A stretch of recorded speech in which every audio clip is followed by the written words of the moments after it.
우리 하나님의 말씀을 다 같이 한 목소리로 봉독하겠습니다. 그때 아비멜렉과 그 군대 장관 비골이 아브라함에게 말하여 이르되 네가 무슨 일을 하든지 하나님이 너와 함께 계시도다. 그런즉 너는 나와 내 아들과 내 손자에게 거짓되 행하지 아니하기를 이제 여기서 하나님을 가리켜 내게 맹세하라. 내가 내게 후대한 대로 너도 나와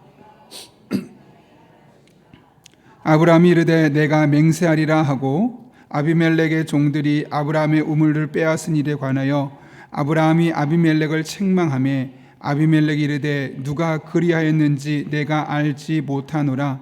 너도 내게 알리지 아니하였고 나도 듣지 못하였더니 오늘에야 들었노라.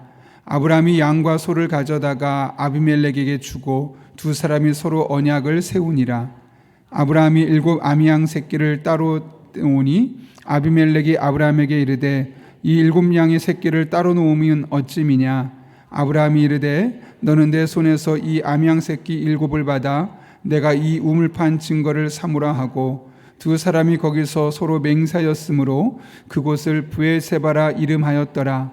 그들이 브엘세바에서 언약을 세우며 아비멜렉과 그 군대 장관 비골은 떠나 블레셋 사람의 땅으로 돌아갔고 아브라함은 브엘세바에 에셀나무를 심고 거기서 영원하신 여호와의 이름을 불렀으며 그가 블레셋 사람의 땅에서 여러 날을 지냈더라.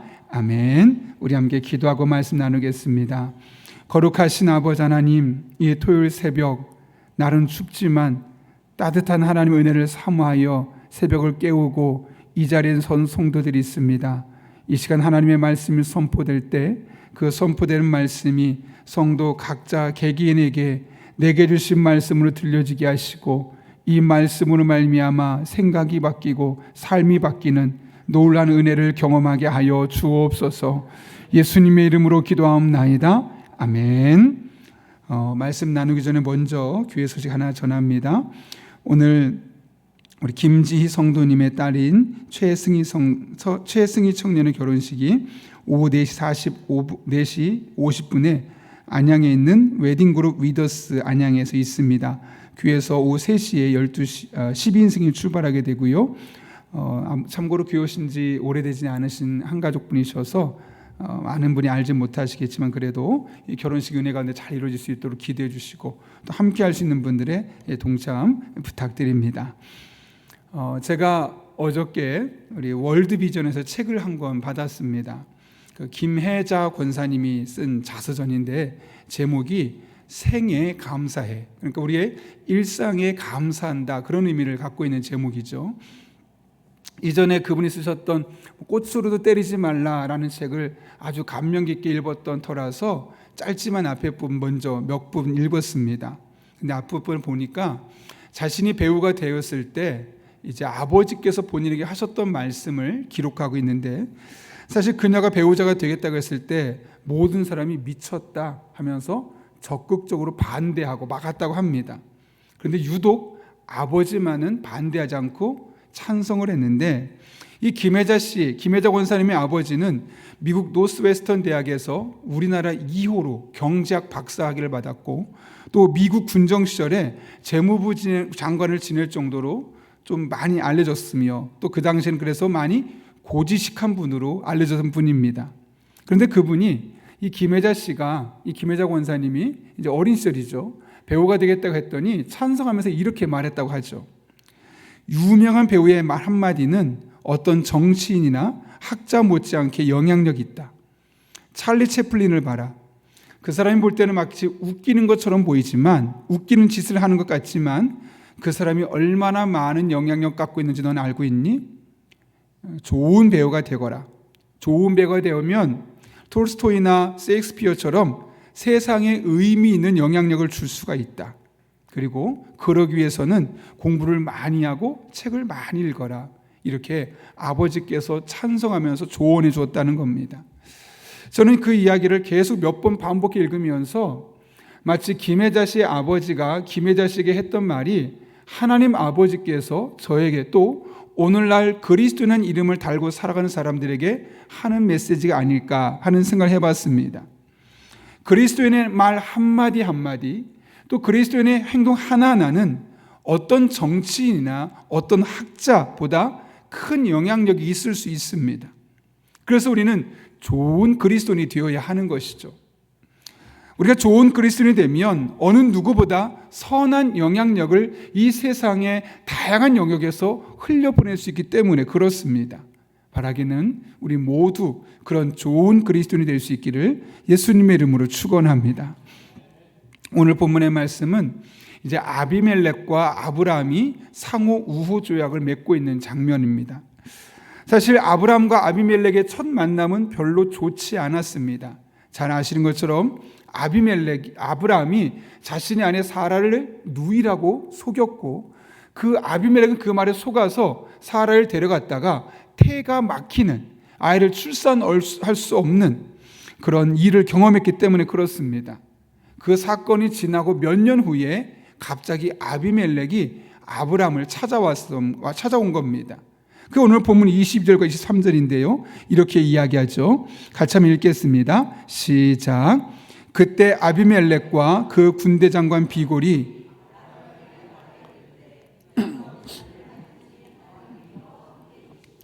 그런즉 너는 나와 내 아들과 내 손자에게 거짓되 행하지 아니하기를 하나님을 가리켜 내게 맹세하라.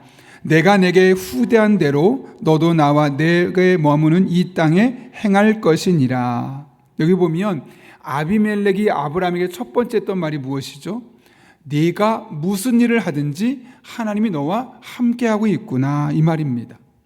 여러분, 이게 다시 말하면 무슨 말일까요? 쉽게 말하면 이런 거죠. 내가 너의 삶을 잘 지켜봤는데 네가 무슨 일을 하든 하나님이 너와 동행하고 있다는 사실을 분명히 보아 알겠다, 이런 말 아니겠습니까? 만약 그렇게 지켜보지 않았다면 어떻게 이런 말을 할 수 있었겠습니까?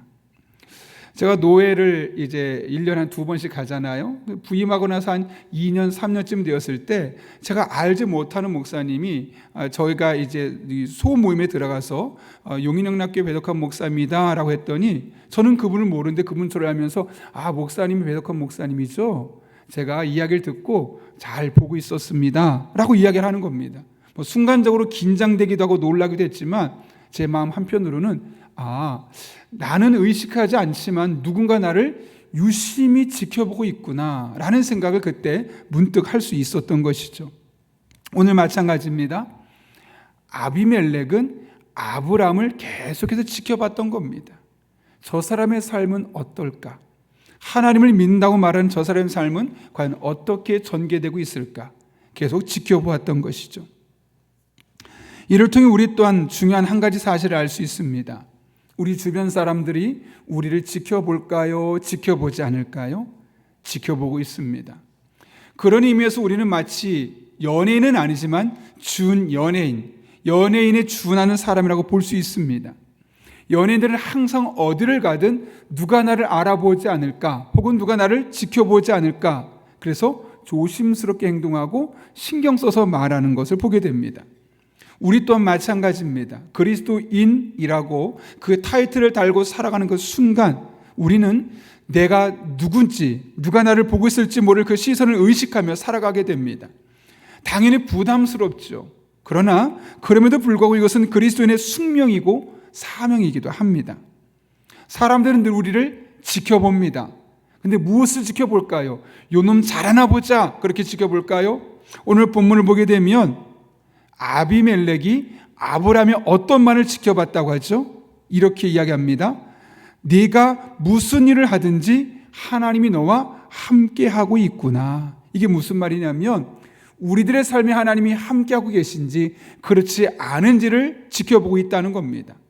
그냥 이놈이 얼마나 도덕적으로 의로운지, 얼마나 열심히 살아가는지 그런 것을 보는 것이 아니라 저 사람이 하나님 믿는다고 말하는데, 예수님 믿는다고 말하는데 정말 그 예수님이, 정말 저 사람 믿는 하나님이 저 사람과 동행하고 있나? 정말 하나님이 저 사람의 하나님이 맞나? 그것을 지켜보고 있다는 겁니다.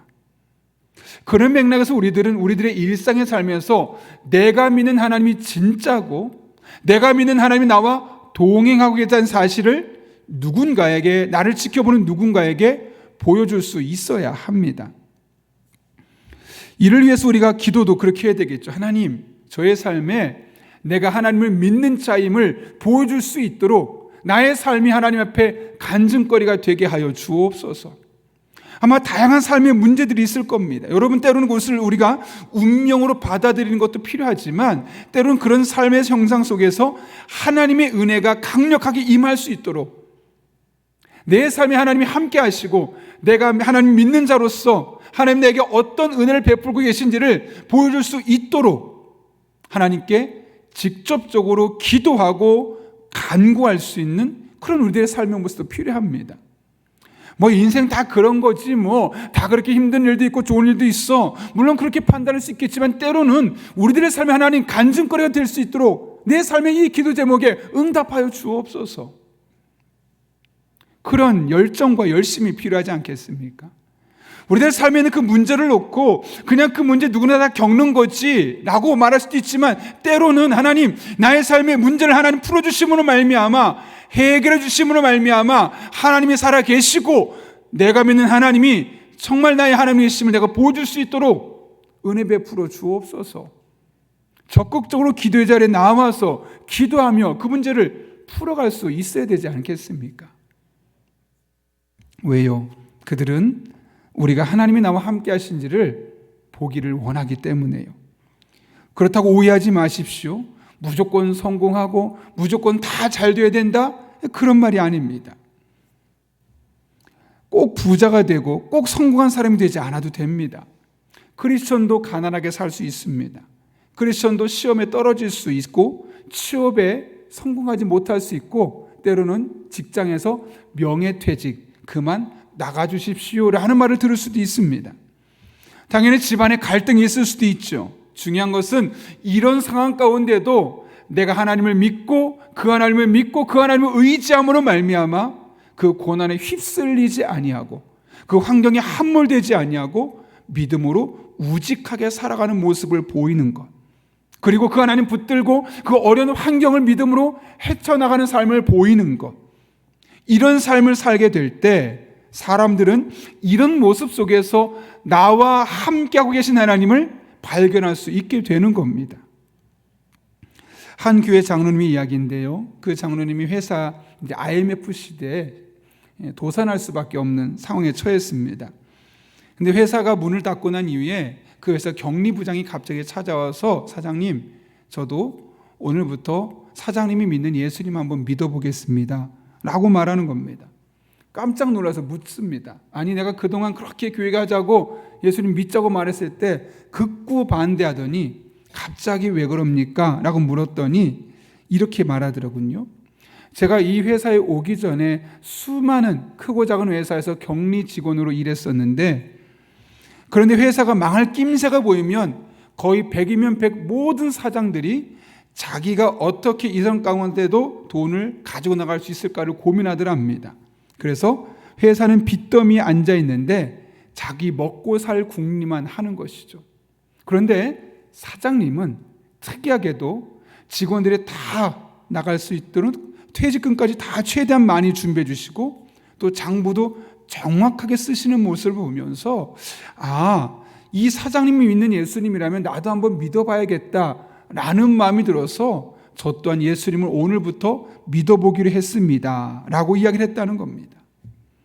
여러분, 이런 삶이 바로 하나님이 나와 함께 하시는 것을 보여주는 삶 아니겠습니까?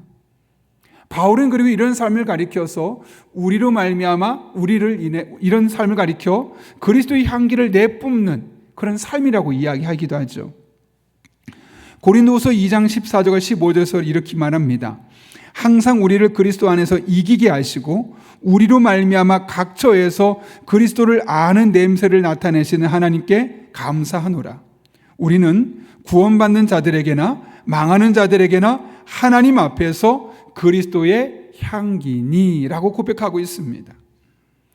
저는 외출을 할 때 종종 향수를 뿌립니다. 그러면은 저의 독특한 체향이 있겠죠. 몸에 향이 있을 텐데 그 향수가 체향을 감싸고 덮어서 이 향수 냄새가 나게 되는 것이죠. 마찬가지입니다. 하나님을 의식하며 우리들의 일상의 삶에서 하나님을 날마다 경험하다 보면 우리들의 삶에서 하나님의 향기, 예수님의 향기가 나게 되어 있는 겁니다. 나의 향기가 나는 것이 아니라 예수님의 향기, 하나님의 향기가 드러날 수밖에 없는 것이죠.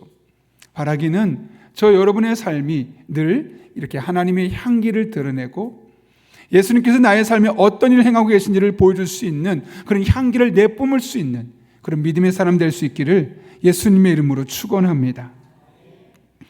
아브라함을 찾아온 아비멜렉은 아브라함과 상호 우호 조약을 맺게 됩니다. 이때 아브라함은 우물 소유권을 둘러싸고 양쪽에 있었던 아비멜렉과 아브라함의 종들이 다썼던 일을 이야기하고, 특별히 아비멜렉의 이 종들이 자기의 우물을 빼앗아간 것을 이야기합니다. 문제 제기를 하는 것이죠.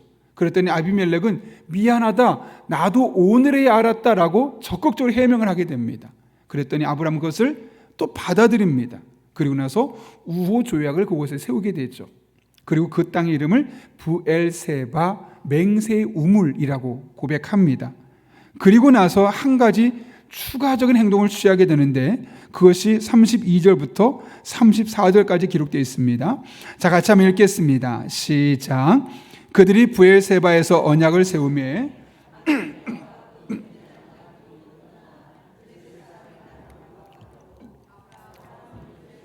에셀나무를 심고 거기서 영원하신 하나님 여호와 이름을 불렀으며 그가 블레셋 사람의 땅에서 여러 날을 지냈더라. 아멘.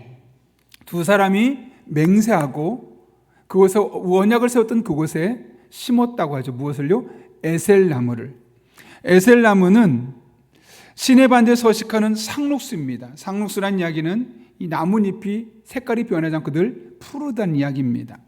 재질이 단단하고 키가 크기 때문에 넓게 그늘을 만들어주는, 그리고 생명력도 강해서 사막에서 꽤 오랫동안 자라는 나무입니다. 실제로 여러분들이 가끔 사막의 나무를 보여줄 때 대부분의 나무들이 에셀나무입니다. 이렇게 자그맣게 숲처럼 우거지는 나무죠. 그렇기 때문에 에셀나무는 주변 상황이 아무리 험해도 푸름을 잊지 않고 그 모습을 보여주어서 당시 사람들에게는 하나님의 은혜를 상징하는 나무로 쓰이기도 했습니다. 따라서 아브라함이 브엘세바에 에셀나무를 심었다는 것은 지금 우물을 파고 이 브엘세바에 거주하게 된 것이 하나님의 은혜로 되어졌다는 사실을 기억하기 위한 것이었고, 마치 그 에셀나무가 푸르름을 잃지 않는 것처럼 나의 삶의 매 순간이 하나님의 은혜를 잊지 않고 살겠습니다 라는 그런 믿음의 고백을 반영하고 있는 겁니다. 그런 신앙의 결단을 아주 적극적으로 표현한 것이 바로 그 땅에 에셀나무를 심게 되었던 겁니다. 그런데 여러분, 사실 엄밀히 보면 이게 하나님의 은혜입니까? 아브라함의 노력입니까? 아브라함의 노력이죠.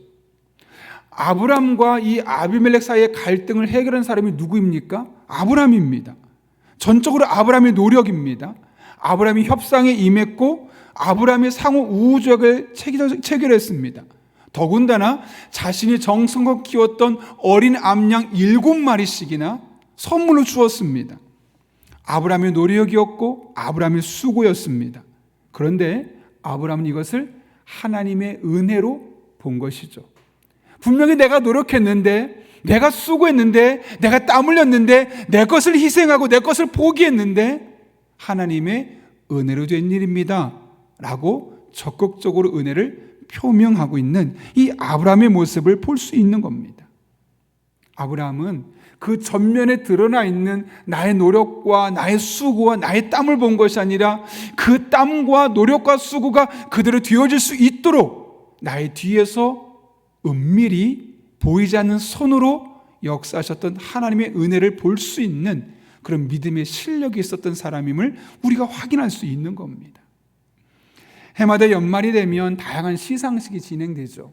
그러면 그 유명한 연예인들이 나와서 감사 인사를 합니다. 물론 어떤 사람은 하나님께 감사합니다라고 말하기도 하죠. 그런데 대부분 감독님께 감사합니다로 끝나지 않습니다. 때로는 뭘 굳이 저렇게까지 구구절절 이야기하나 싶을 정도로 카메라 감독님, 음향 감독님, 조명 감독님, 메이크업 실장님, 매니저님, 끝없이 사람들의 이야기가 막 나옵니다. 처음에는 정말 그 쓸데없이 왜 이렇게 자꾸 이야기하는 걸까라고 저도 어린 마음에 생각했던 적이 있습니다. 어느 순간은 이 사람이 은혜를 좀 아는구나. 내가 오늘 이렇게 유명해질 수 있는 것, 내가 상을 받을 수 있는 것은 내가 열심히 노력했고 내가 남들보다 뛰어남과 탁월함을 갖췄기 때문이라기보다는, 물론 그런 것도 있었겠지만 내 뒤에서 내가 이것에만 집중할 수 있도록, 내가 가진 재능을 잘 드러낼 수 있도록 하나님이 함께 하셨고, 감독이 나를 잘 지도해 주었고, 또 카메라 감독이 잘 찍어줬고, 조명 감독이 조명을 잘 비춰주어서 또 메이크업을 잘 해줬기 때문에, 매니저가 내 시간 관리를 잘 해주고 나의 자그마한 일들을 해결해 주었기 때문에 이런 일들이 가능할 수 있었구나. 그 사람들의 은혜를 알았던 것이죠. 우리도 마찬가지 아닐까요, 여러분? 우리가 열심히 노력했을 겁니다. 많이 땀 흘리면서 수고했을 겁니다. 그런데 그것이 그렇게 될 수 있었던 이유는 하나님께서 보이지 않지만 여러분의 뒤에서 부지런히 보이지 않는 손을 가지고 여러분의 삶에 개입하셨기 때문입니다. 그래서 오늘날 여러분이 이런 모습으로 하나님 앞에 나와 있을 수 있게 된 겁니다. 여러분이 건강하시다고요? 열심히 노력했기 때문이고 음식을 잘 관리했기 때문이라고요? 맞습니다. 그런데 하나님의 은혜로 그렇게 된 것입니다. 여러분이 새벽에 나와서 기도하는 그런 믿음의 열정이 있다고요? 그거 하나님이 여러분의 뒤에서 이렇게 나와서 기도할 수 있는 마음을 주셨고, 기도할 수 있는 건강을 주셨고, 기도할 수 있는 환경을 열어주셔서 오늘 나와서 기도할 수 있었던 겁니다. 여러분의 삶의 모든 영역 하나도 빼놓지 않고 그 모든 것이 하나님의 은혜로 우리 눈에 보이진 않지만 여러분의 뒤에서 부지런히 움직이셨기 때문에 여기까지 올 수 있었고, 지금도 우리가 살아갈 수 있으며 앞으로도 살아갈 수 있게 되는 것입니다. 그 하나님의 은혜를 볼 수 있는 믿음의 눈이 열려질 수 있기를 바랍니다. 그 하나님의 눈으로 여러분의 삶을 해석할 수 있기를 바랍니다. 그럴 때 늘 감사하게 될 것이고, 늘 하나님의 은혜를 기억하게 될 것이고, 여러분의 삶은 매일매일 기적이며 하나님과 동행하는 삶이 될 것입니다. 그런 삶을 살아가는 저 여러분의 삶이 될 수 있기를 예수님의 이름으로 축원합니다.